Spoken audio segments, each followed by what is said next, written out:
So my name is Roberta. I'm in the My Home, My Health. My topic of today is the whirling disease. And I picked this subject because our whole life, our whole ecosystem depends on the fish.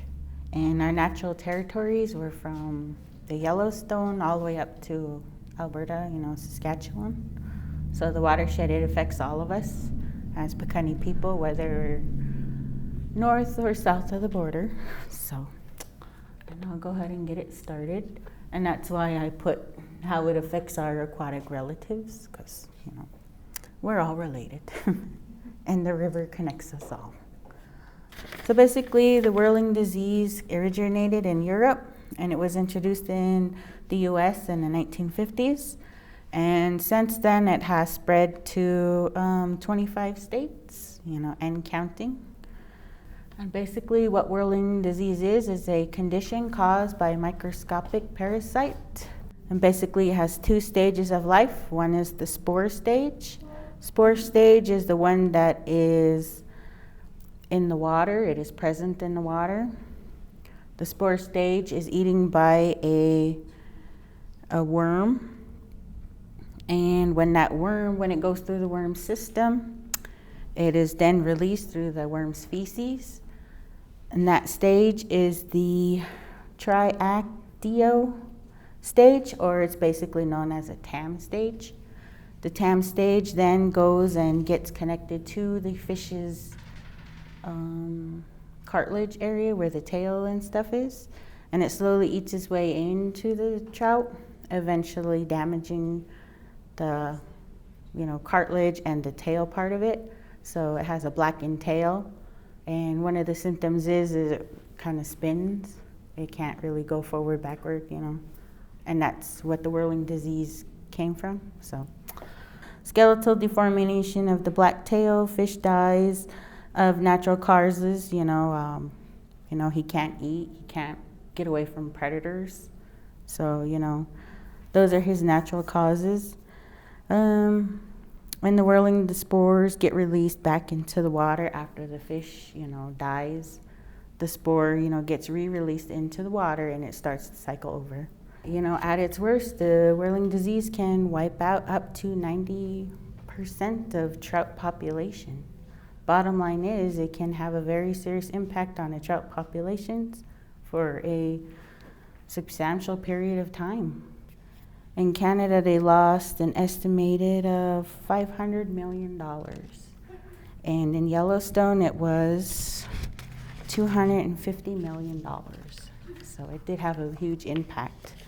And conservation efforts, we have the clean before you arrive, clean all plants, animals, sand, mud, other debris from your boat, trailer, angling, anchor boots, equipment. Clean your boat and all gear as soon as you leave the body of water.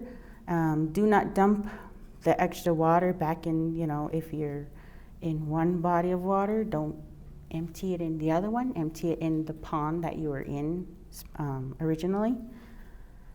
And then do not dump the water organisms from other bodies into another body of water.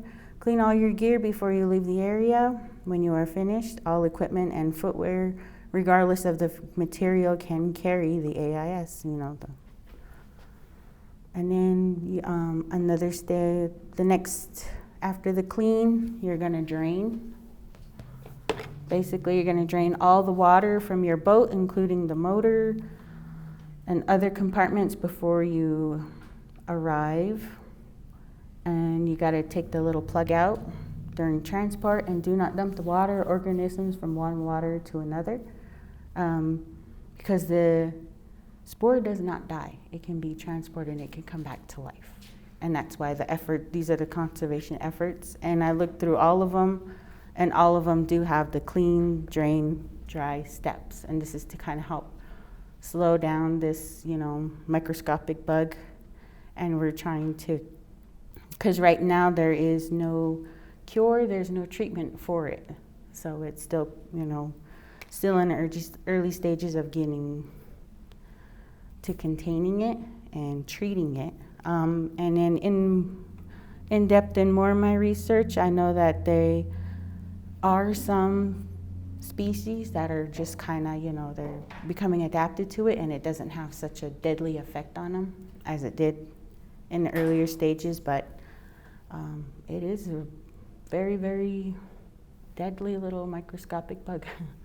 So, and then, yeah, you're gonna dry all your compartments, equipment in the sun at least 24 to 5 days before re-entering another body of water.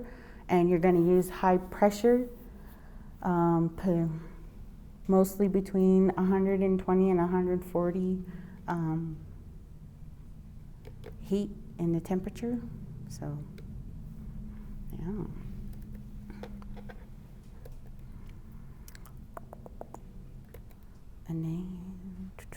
And then why is the trout important to the Pikuni? The original territory ranges from, like I said, from Canada to the Yellowstone River. And I want to raise awareness to it because this is our natural territory. We need to understand this microscopic, invasive species. Let's get educated on it. Let's work together and let's try to help preserve our fish because everybody depends on fish. People, bears, birds, animals. When the fish die, because the animals take the fish from the river and they take it into the woods.